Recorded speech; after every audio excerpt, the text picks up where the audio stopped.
মকন্দপুরের আশেপাশে ভুলেও কেউ যেতে চায় না। যার যতই বুকের পাটা হোক না কেন, ওই গ্রামের আশেপাশে যাওয়ার কথা কেউ কর্ণপাতই করে না। কেন জানেন? চলুন দেখে আসি।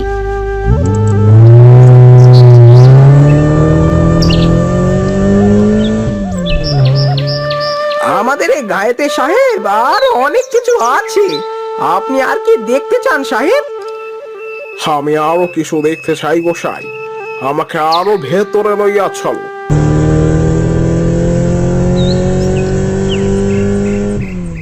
আচ্ছা, ওই গ্রামটা কেমন? ওখানে কজন লোক বাস করে? না না সাহেব, ও তল্লাটে কেউ যায়নি। ওখানে বড্ড ভয় আছে গো সাহেব। কেন? ওখানে কি আছে? আমাকে লইয়া চলো এক্ষুনি। ও গায়ের হাওয়া ভালো নি গো সাহেব। কামরূপ কামাখ্যার যেন প্রতিচ্ছবি, নাম মুকুন্দপুর। কামরূপ কামাখ্যা কি হে গোসাই? ভারতেই আছে। সেখানে সকলে জাদু টোনা করে, বিভিন্ন ভূত প্রেতের আনাগোনা। দিনের বেলাতেও কেউ যায়নি। ও গায়ের মানুষেরা নিজেদের মতোই থাকে সাহেব। কখনো গা ছেড়ে বের হয়নি ওই গোষ্ঠী। হা হা হা হা, তুমি বড্ড ভীতু আছো গোসাই। আজকাল ওসব ভূতের ভয় পায় নাকি কেউ?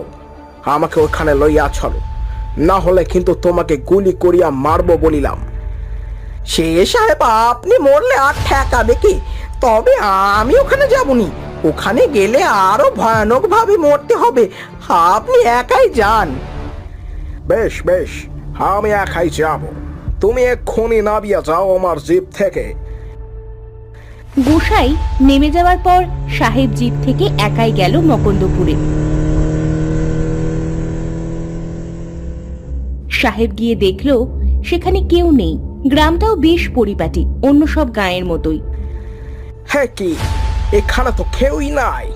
তবে কি গোসাই আমাকে মিথ্যে বলিল? না, আর একটু এগিয়ে দেখি।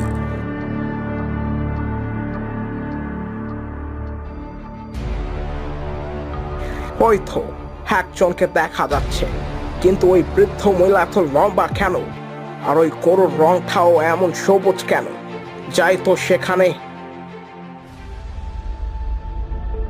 কি হ্যাঁ বরে, কে তুমি? আমি তো বুড়ি, থাকি এ গায়ে। তা তুমি কে বাছা? আমি সাহেব আছি। এই গায়ে তো নাকি ভয়ে কেহ আসতেই চায় না। বলে কি যেন জাদু টোনা করে। ও কিছু না, এমনি বলে। তা সাহেব বাবু, গরুর দুধ খাবেন নাকি কিছুটা? গরুর দুধ? কি আশ্চর্য গরু এটা, পুরো সবুজ রঙের। থাও থাও খায়। সবাই এমনি এমনি এই গায়ের সকলকে খারাপ বলে। এটা খুবই ভালো। বুড়ি ছোট একটা ঘটিতে করে এক ঘটি দুধ এগিয়ে দিল সাহেবের দিকে। বেশ তৃষ্ণার্ত থাকার কারণে সাহেব ঢক ঢক করে খেতে আরম্ভ করলো। কিন্তু কিছুটা খাওয়ার পরই দুধটা কেমন যেন নোনতা নোনতা লাগলো। ঘটির ভেতর তাকাতেই সাহেব আঁতকে উঠল। রক্ত, রক্ত! এ কি হইতাছে? এই বুড়ি আমাকে রক্ত খেতে দিল কেন? কিসের রক্ত এটা?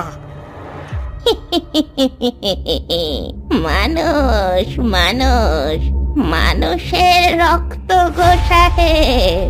আগের বার যেটাকে ফাঁদে ফেলেছিলাম সেই মানুষটার রক্ত কিছুটা জমিয়ে রেখেছিলাম। কি মানুষের রক্ত? হে, কে আছো? বাঁচাও, বাঁচাও, আমাকে বাঁচাইয়া লও। কে আছো? জিভ ফেলে সাহেব প্রাণপণে ছুটতে আরম্ভ করলো। সে দেখলো প্রথমে একটা কঙ্কাল তার পিছনে দৌড়চ্ছে, তারপর দুটো, তারপর তিনটে। এভাবেই 20-25টা কঙ্কাল ওর পিছু ছুটছে ধরার জন্য। সাহেব দৌড়ে জঙ্গলে ঢুকে গেল। এসব কি হচ্ছে? এই জঙ্গলটা পার হইতে পারলে আমি বাঁচিয়া যাব। সেখান থেকে আসিয়াছিলাম, ছাইতে পারবো।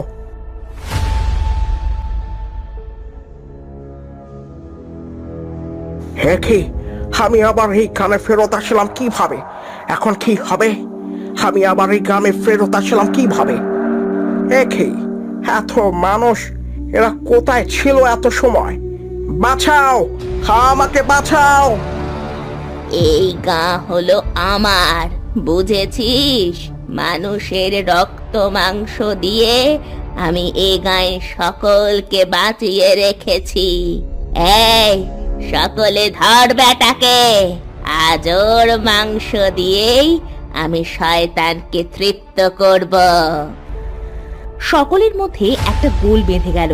জীবিত অবস্থায় সাহেবকে সকলে মিলে খামচে টেনে হিঁচড়ে ছিঁড়ে ফেললো। সকলেই মহা আনন্দে খেতে শুরু করলো, যেন কত বছর ধরে সকলে এই দিনটার জন্য অপেক্ষা করছে।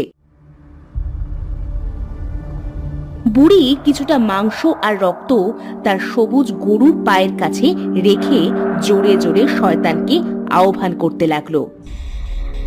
আয়, আমার ভেদ গ্রহণ কর শয়তান, আয়।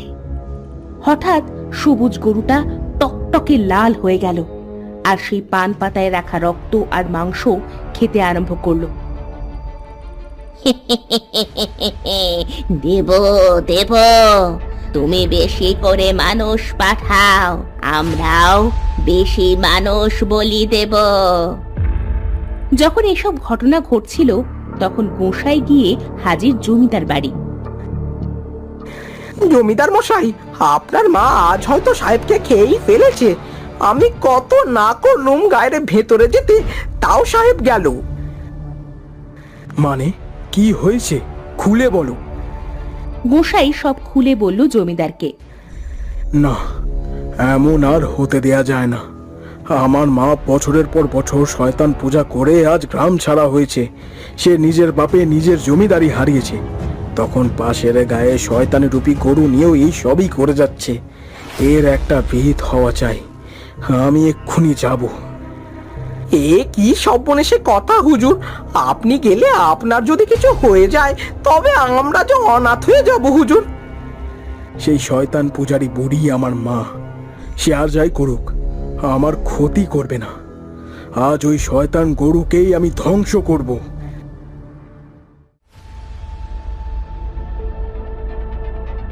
জমিদার গেল পাশের গায়ে।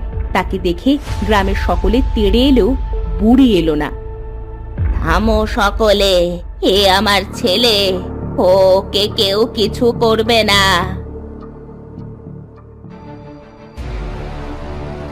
আর কত প্রাণ নেবে তুমি মা? আর কত মানুষ খেলে তোমার শান্তি হবে? অনেক মানুষ চাই বাবা, মোটে 200 মানুষ খেয়েছি। শয়তানকে আরো 10টা মানুষ খাওয়ালে সে আমায় অমর করে দেবে। তুই চাস না তোর মা অমর হোক? না, চাই না। অপরকে মেরে অমরত্ব পেয়েও লাভ কি মা? সারা জীবন বেঁচে থাকাও একটা শাস্তির মতোই। আজ এসব শেষ হোক মা। মানে কি বলতে চাস তুই? তুই আমার ছেলে, তাই তোকে আজ অব্দি কেউ কিছু বলেনি, কিন্তু বাড়াবাড়ি করলে তোকেও ছাড়বো না, এই বলে দিলাম।